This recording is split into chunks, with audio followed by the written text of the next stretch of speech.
నారాయణ ఆది నారాయణ. ఓం నారాయణ ఆది నారాయణ ఛానల్ను ఆదరిస్తున్న గురు బంధువులకు స్వాగతం, సుస్వాగతం.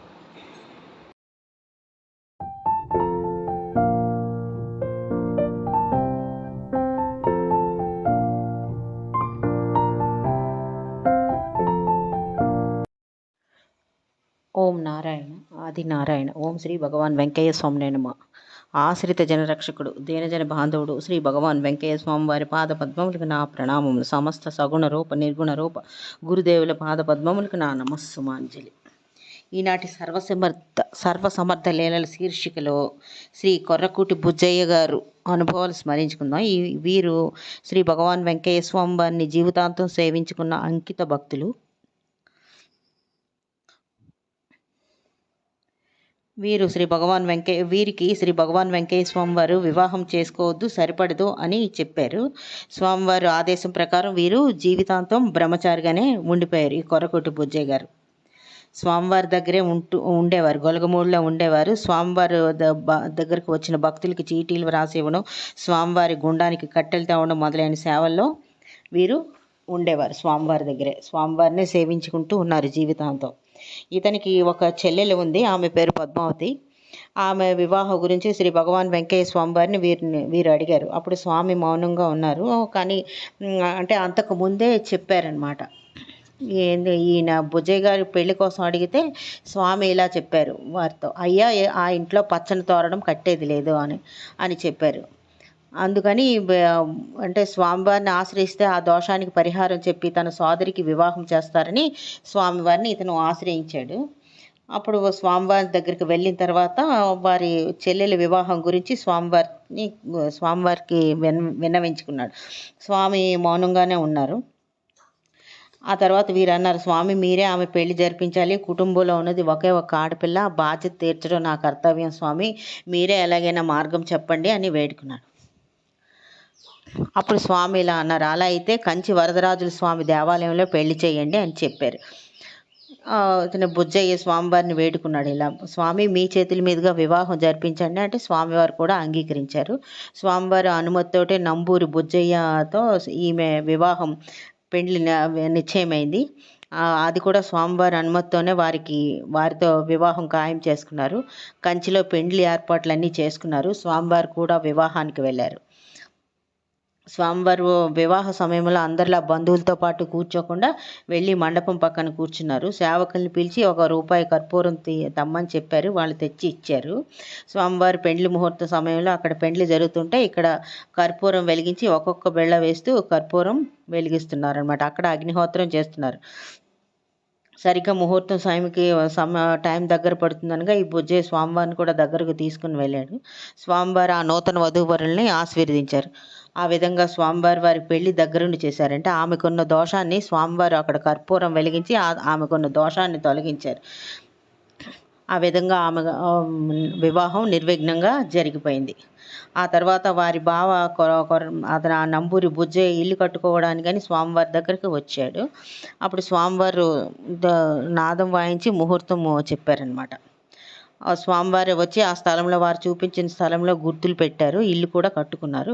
గృహప్రవేశం రోజు కూడా స్వామివారిని అభ్యర్థించారు. స్వామివారి వారి అభ్యర్థనను మన్నించి వారి ఇంటికి వచ్చి అక్కడ కొత్త ఇంట్లో అగ్నిగుండం వేసి భజన చేసి వెళ్ళారు. ఆ విధంగా స్వామివారి అగ్నిగుండము అక్కడ భజన చేసి ఆ ఇంటిలో ఉన్న దోషాలన్నీ తొలగించారు. ఇలా ఈ భజన జరుగుతుంటే ఒక్కసారిగా ఒక పెద్ద కేక వినిపించింది అనమాట. ఏంటంటే అక్కడ నంబూరి బుజ్జయ్యకి తేలి కుట్టింది. భక్తులందరూ భయంతో బయటకు వచ్చారు. అప్పుడు స్వామివారు ఇలా అన్నారు, అయ్యా కాస్త పసుపు కుంకుమ తెచ్చి అక్కడ గుండంలో వేయండి అయ్యా అన్నారు. అలాగే బుజ్జయ్య తీసుకొచ్చి పసుపు కుంకుమ వేసి అగ్నిగుండంలో నమస్కరించుకున్నారు. ఆ తర్వాత అతనికి నొప్పిపోయింది. ఆ తేలు కూడా మరి కనిపించలేదు. ఈ విధంగా ఆ స్థలంలో ఉన్న బాధని ఆ చెడుని ఒక చిన్న బాధ అనుభవించేలా చేసి ఆ చెడుని తొలగించారు శ్రీ భగవాన్ వెంకయ్య స్వామి వారు. శ్రీ భగవాన్ వెంకయ్య స్వామి వారు ఎక్కువగా సంచరించి అనుగ్రహించిన ప్రదేశాల్లో చెర్లోపల్లి ఒకటి. అక్కడ రామాలయం ఉంది. ఆ రామాలయంలో ఎప్పుడూ అగ్నిగుండం వేసుకుంటూ ఉండేవారు. అంతేకాకుండా ఆ గ్రామాన్ని అద్భుతంగా అనుగ్రహించారు. ఇది రెండో బుచ్చిరాజు పల్లి అవుతుంది. బుచ్చిరెడ్డిపాలెం అవుతుంది. అంటే బుచ్చిరెడ్డిపాలెం బాగా నీటిపారుదల ఉన్న సంపన్న గ్రామం. ఇది కూడా ఇక్కడ కూడా అలాగే నీటి సౌకర్యం ఏర్పడి పంటలు పండి సస్యశ్యామలమైన గ్రామం అయింది స్వామివారి అనుగ్రహంతో. స్వామివారు తమ అగ్నిగుండంతో అక్కడ దోషాలన్నీ తొలగించి ఆ గ్రామాన్ని సస్యశ్యామలం చేశారు. ఒకసారి ఈ విధంగా అక్కడ రామాలయంలో అగ్నిగుండం వేసుకొని కూర్చొని ఉన్నప్పుడు అక్కడికి మేకలు ఇంటికి రాలేదని కొర్రకూటి వెంకమనాయుడు అనే భక్తుడు స్వామివారితో వచ్చి విన్నవించుకున్నాడు. అప్పుడు స్వామి ఇలా అన్నారు, అయ్యా వాటి కోసం నీవు ఎక్కడ వెతికే పని లేదు, అవి నువ్వు ఇంటికి వెళ్ళేటప్పటికి వస్తాయి అని చెప్పారు. నీకు ఇంకొకటి జరగబోతుంది, 3 రోజుల్లో మీ ఇంటికి చుట్టరికం కలుపుకోవడానికి బంధువులు వస్తున్నారయ్యా అని స్వామివారు చెప్పారు అతనికి.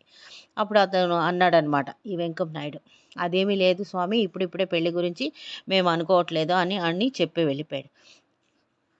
ఆ స్వామివారు చెప్పినట్టుగానే అతను ఆ వెంకం నాయుడు ఇంటికి వెళ్ళేటప్పటికి మేకలు వస్తూ కనిపించాయి. అలాగే 3 రోజుల తర్వాత అతని కూతురు కొడుకు కోసం కుండమార్పిడి సంబంధం ఒకటి వచ్చింది. వాళ్ళది మంచి కుటుంబం. వారిని కాదనలేక మళ్ళీ స్వామివారి దగ్గరికి వచ్చాడు మంచి చెడులు అడగటానికని. అప్పుడు స్వామి ఇలా అన్నారు, వెంకమనాయుడు ఆ రోజు చెప్తుంటే వినకుండా పోయి ఇప్పుడు మళ్ళీ వచ్చావు, విషయం ఏంటో చెప్పు అన్నారు స్వామి. అప్పుడు స్వామి సంబంధం మంచిది, పిల్లలు బాగున్నారు, ఇచ్చి చేద్దాం అనుకుంటున్నామా అని అన్నాడు అతను. అప్పుడు స్వామి ఇలా అన్నారు, అయ్యా వాళ్ళ పిల్లని నువ్వు తెచ్చుకో బాగుంటుంది, కానీ నీ పిల్లని వాళ్ళకి ఇవ్వద్దు, పసుపు కుంకుమ నిలవదు అని అన్నారు స్వామి. కానీ ఈ వెంకమనాయుడు స్వామివారి చెప్పిన మాటలు వినకుండా ఇద్దరికి కుండమార్పుడు సంబంధం ఇచ్చి చేశాడు. ఆ తర్వాత ఇతని కూతురు రత్నమ్మ ఆవిడ భగవాన్ వెంకటేశ్వర స్వామి వారి దగ్గరికి సంతానం కోసం అని గొలగమూడిలో ఉన్నప్పుడే వచ్చి కలిసింది స్వామివారి. అప్పుడు సేవకులు గోపాలయ్య, రామానాయుడు మిగిలిన మొదలైన వాళ్ళంతా అక్కడే ఉన్నారు. వారు అన్నారనమాట స్వామివారి వారితో అన్నారు, అయ్యా ఆమెకి చీటీ వ్రాయండి అయ్యా అని స్వామి వారికి చెప్పారు. 3 సంతానం ఉంది, తర్వాత పొదలకూరు, నెల్లూరు, మద్రాసు అని చెప్పి 1 నిమిషం ఆగి తర్వాత ఆయన పని అయిపోతుంది అని చీటీ వ్రాయించి ఇచ్చారనమాట. కొంతకాలానికి అదేవిధంగా ఆమెకి 2 మగపిల్లలు, 1 అమ్మాయి కలిగారు. అనుకోకుండా ఆమె భర్త ఆదినారాయణరావు దగ్గరికి అనారోగ్యం చేసింది. పొదలకూరు తీసుకువెళ్ళారు, నెల్లూరు తీసుకెళ్లారు. ఎక్కడ చేసిన వైద్యం, ఎక్కడ అయినా ట్రీట్మెంట్ ఇప్పించిన చెన్నై కూడా తీసుకువెళ్ళారు. ఎక్కడ ట్రీట్మెంట్ ఇచ్చినా ఆయనకి నయం కాలేదు. పక్షవాతంతో అతను మరణించాడు. అప్పుడు వీరికి అర్థమైందనమాట, తండ్రితో చెప్పిన అనే స్వామివారు చెప్పిన తండ్రి వినలేదు, కనీసం ఇలా చీటీ వ్రాసే సంతానం కోసం ఈమె వచ్చి అడిగినప్పుడైనా అడిగితే ఈమె అడిగి ఉంటే బాగుండేది అని అప్పుడు బాధపడ్డారు. ఈ సంఘటన తర్వాత ఆమెకు స్వామివారి మీద భక్తి విశ్వాసాలు పెరిగాయి. భక్తి విశ్వాసాలతో స్వామివారిని ప్రార్థించడం మొదలుపెట్టింది. ఇంకే సమస్య వచ్చినా గొలగమూడి వచ్చి వేడుకుండేది. ఒకసారి అదేవిధంగా స్వామివారి దగ్గరకు వచ్చింది. ఆమె దగ్గర అప్పుడు 2 రూపాయలు మాత్రం ఉన్నాయి.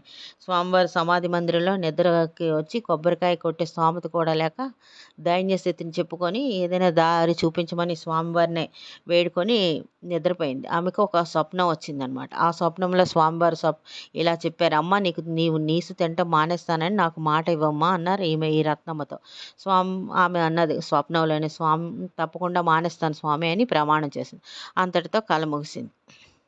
ఇంక లేచిన తర్వాత ఆయన బంధువులు ఆమె బంధువు ఒక ఆవిడ వచ్చింది, బుజ్జమ్మ అని. ఈమెకేమో 200 రూపాయలు ఇచ్చింది. నువ్వు తర్వాత ఇవ్వచ్చు, అందాక ఉంచుకొని నీ అవసరాలు చూసుకో అని ఈమె చేతిలో పెట్టింది. దాంతో ఆ డబ్బులు తీసుకుని, అంటే 2 రూపాయలతో వచ్చిందనమాట. 200 రూపాయలు ఆమె బంధువు ఇచ్చింది. స్వామివారి అనుగ్రహంతో ఆ 200 తీసుకువెళ్ళి ఇంట్లో కావాల్సిన సరుకులు సమకూర్చుకుంది. అంతేకాకుండా 3వ రోజు ఇంకా స్వామివారి అనుగ్రహం ఇంకా ఆశ్చర్యకరమైన సంఘటన రూపంలో జరిగింది. అదేంటంటే ఆమె వాటాకు వచ్చిన పొలం రైల్వే శాఖ వారు తీసుకొని నష్టపరిహారం కింద 3 లక్షల రూపాయలు ఈమెకు ఇచ్చారు. దాంతో ఆమె దారిద్ర్య బాధ తొలగింది. పిల్లలందరూ 3 బాగా చదువుకున్నారు, బాగా చక్కగా స్థిరపడ్డారు. స్వామివారిని శరణాగతితో స్వామివారిని ప్రార్థిస్తూ ఆమె ఉంది. ఆమె చేసిన శరణాగతే ఆ కుటుంబాన్ని నిలబెట్టింది. స్వామివారి అనుగ్రహం వాళ్ళకి ఎప్పుడు అనుభవిస్తూ ఉన్నారు. ఓం నారాయణ. ఆది నారాయణ.